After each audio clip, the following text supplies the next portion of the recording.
going to have a go with the Vampire with fuel tanks. Let's see if it made any difference to the handling.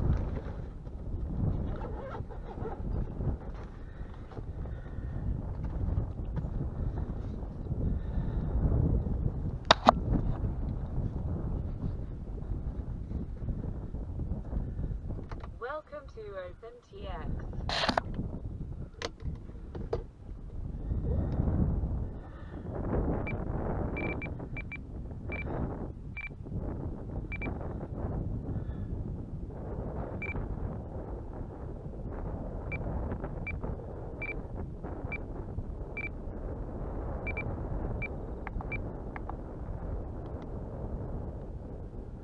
Okay.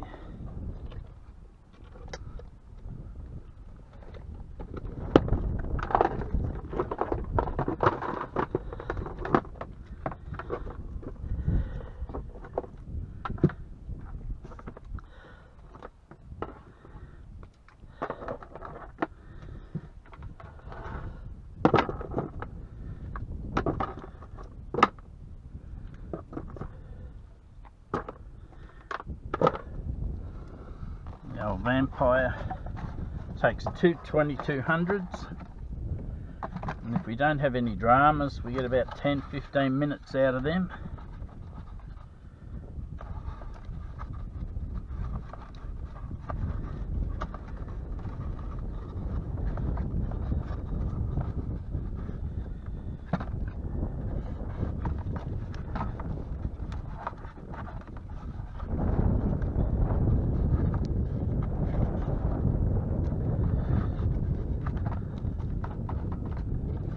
Bit awkward to get them in.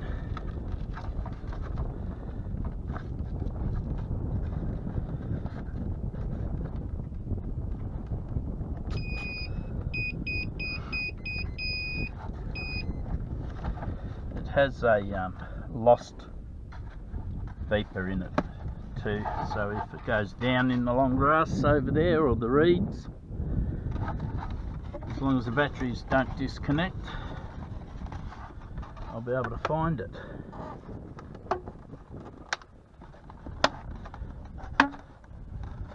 It's one of the best planes I've ever had, this Vampire. It's a Hobbyking one.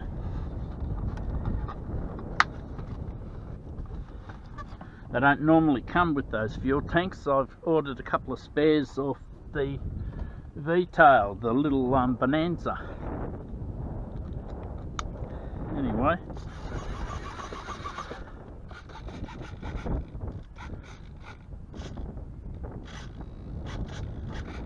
Everything looks good. Let's see how we go.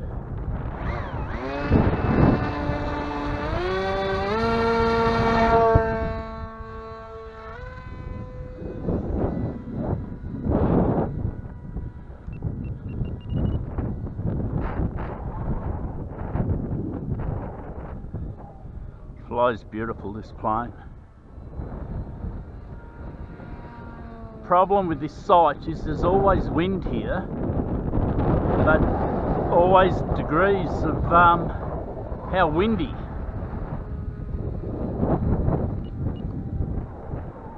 So every time you fly, you virtually, unless you're flying a big slot, you virtually got to trim again. That looks great. You probably can't see it as well as I can, but it looks good with the fuel tanks on. Cost me, I think, about $12.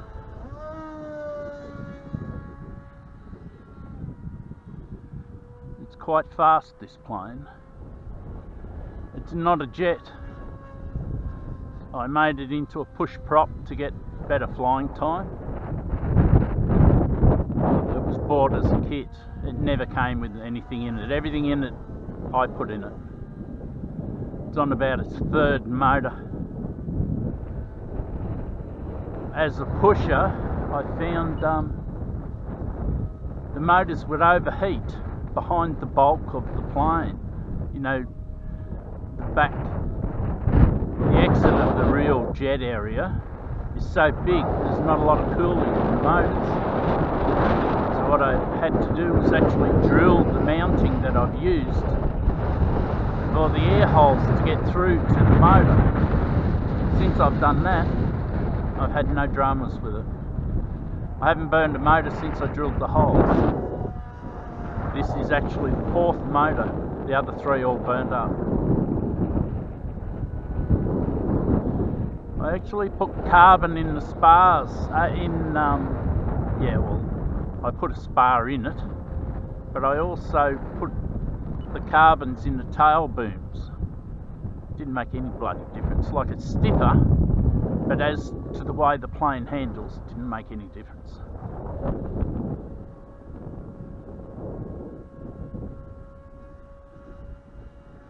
That's about a bit over half throttle. It's a 2700 kV motor, 2836 I think it is NTM, with just a with a 7x6 prop on it. It's as fast as I want it to go. Like I said, it's a beautiful flying plane. I love it.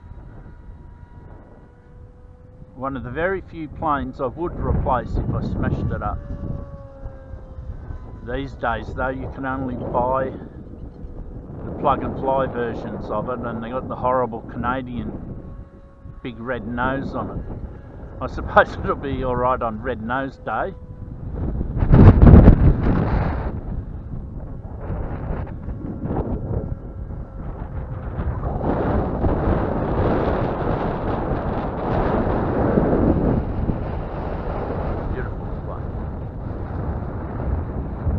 Testing this camera out too, because it tends to just shut itself off after 10 minutes.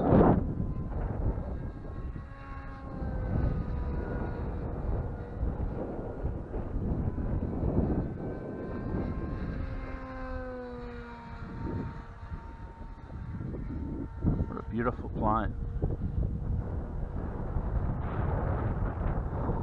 I was going to I've got a lot of fibre tape on the leading edges and on the belly and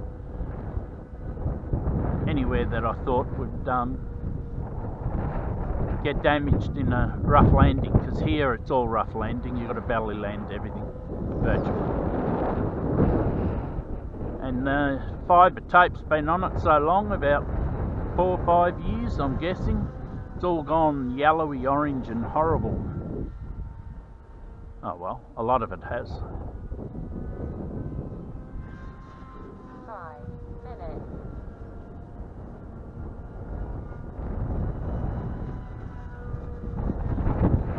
This thing has unlimited, very fast vertical. It's that fast, the wind doesn't make any difference. It doesn't really get thrown around at all, because you can just go faster than the wind. The wobbling around, most of it's just my shaking hands.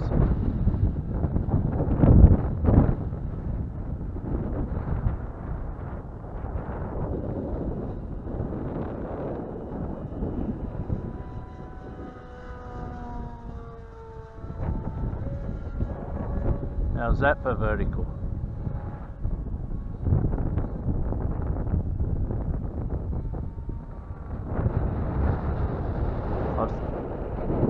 I've seen a few of these break up because they go so fast they rip the wings off them. So I actually bought a big long drill bit. This plane doesn't come with any spar in the wings. They rely on the thickness of the foam. Well, I drilled it out and I've actually got a spar that runs halfway down each wing, right through the centre of the plane. So this plane will never fold its wings. Mind you, I don't fly that fast that often anyway. I'm over the speed thing. I just like flying now, it's relaxing. buffeting up there. The slower you go in this kind of wind, the more wiggling it gets. I'm guessing it's probably about 30 kilometres an hour, the wind. 7 minutes. And gusting, so.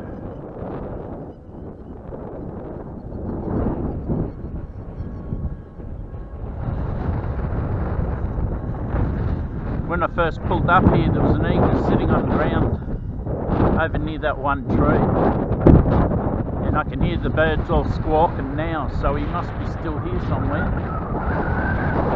There's a bird sanctuary directly behind me here, and the eagles come around and I suppose harass them and eat them.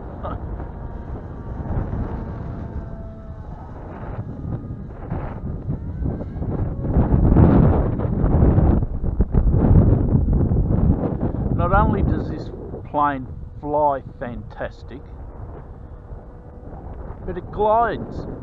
It glides like a big slide. Well, it did before I put them fuel tanks on. We'll find out whether it affected the glide on it or not. But I like the fuel tanks, just looking at it looks great.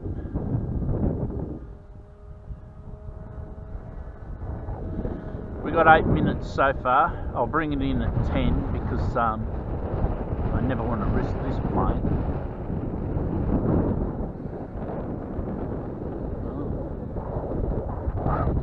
It just died. So now we're testing the glide.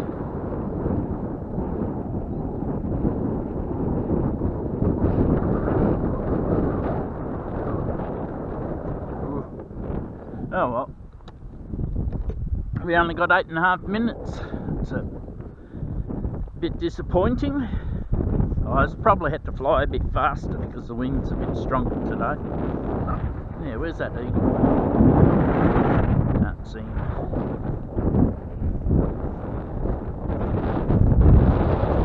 Yes, I really love the wingtip fuel tanks. Hobbyking should put them on as standard. They're like really strong, I can hardly hold it.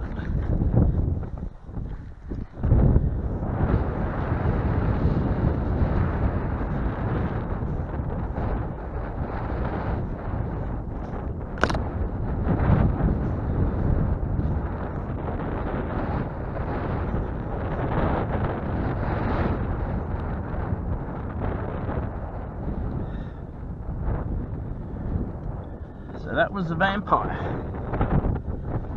Just check to see if the camera's still going.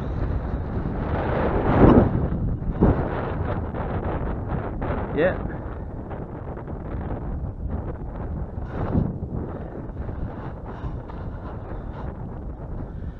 So we'll do the maiden on the other one. It's going to be scary.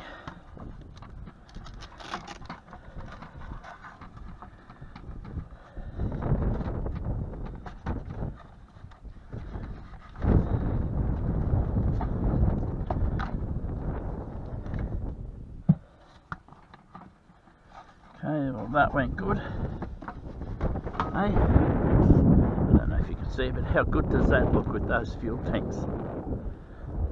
Like I said, the fuel tanks are off the little Bonanza V-tail of Hobbykings, and they fit straight on.